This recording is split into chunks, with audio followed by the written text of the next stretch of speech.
Camera phones have an exceedingly poor reputation when it comes to shooting at night, typically because in fully automatic mode they're going to use a short shutter speed and absolutely astronomical amounts of ISO, which results in muddy, blurry images. But with a bit of support and the right settings, I'm going to be able to turn this amazing looking bridge with its lights on into a really great looking frame.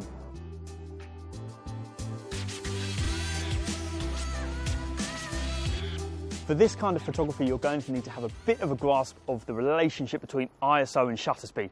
ISO is talking about how sensitive your camera is to light. The higher the ISO, the quicker it produces an image on the sensor, but it's not for free. ISO, the higher your ISO is, the more noise you're going to see in your frame, and that would be a real shame on an image like this, because all of that fine detail in the brickwork on my bridge is going to get lost in noise. It's going to look really muddy. So to force that lower ISO, what I'm going to do is come down here to this Pro or Expert mode, and here I have all of these extra settings that I can use. So ISO is the first thing I'm going to get at, and I'm going to set that to be as low as I can. Now, the effect of setting the ISO that low is going to be a much longer shutter speed, because the camera has to shoot a longer exposure to shoot a bright enough image.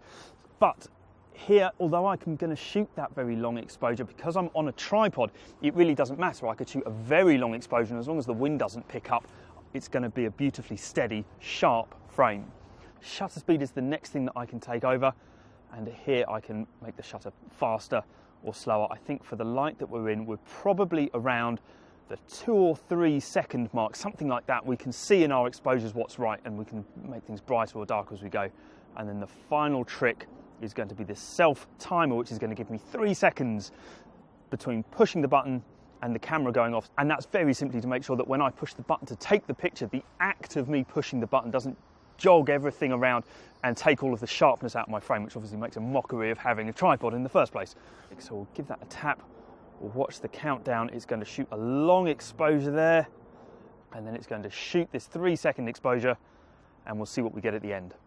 So this frame is what happens when the camera is sort of left to its own devices. Now, in fairness, this shot actually doesn't look all that bad. It's certainly a testament to how fast smartphones have come.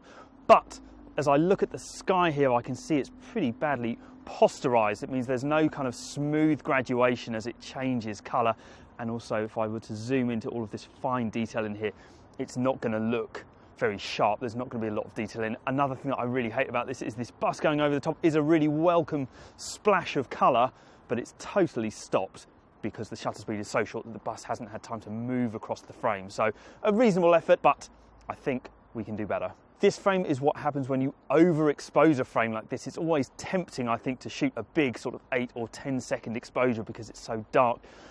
But the sensor here is overexposed, and so all of these light sources here have kind of bloomed and got bigger and bigger. You can see actually the spill from this light is overexposing this column on the side of the bridge as well. So it just looks really scrappy, really messy. You don't get a proper sense of it being at night. So just a faster, maybe halving the shutter speed there would have made that look a bit tidier, a bit better.